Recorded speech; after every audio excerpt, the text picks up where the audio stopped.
2026 election வருது. விஜய் அவர்களுமே அதில் participate பண்ணுறாங்க. உங்களுடைய சப்போர்ட் யாருக்கு? கண்டிப்பாக தளபதி தான். நான் ஒரு டயார்ட் விஜய் ஃபேன். ஸோ அதனால கண்டிப்பாக தளபதி தான் ஜெயிக்கணும்னு என்னோட ஆசை. ஒரு சேஞ்ச் இருக்கணும்ல.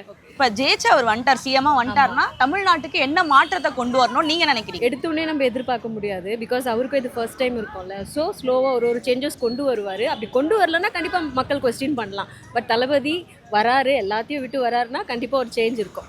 இப்போ நீங்களே பேசும்போது ஃபர்ஸ்ட் டைம்னு சொல்லிட்டீங்க. ஆமாம், ஒரு டஃப் ஃபைட் கொடுப்பாரா?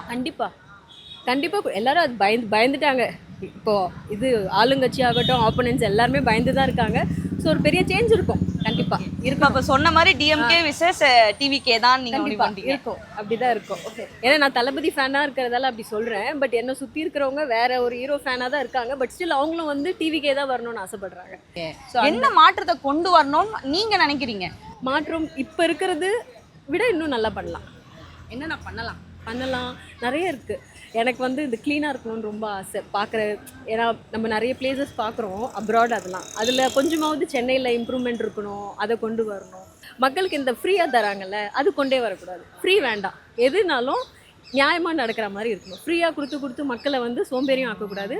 நியாயமாக எது பண்ணாலும் நல்லா இருக்கணும்.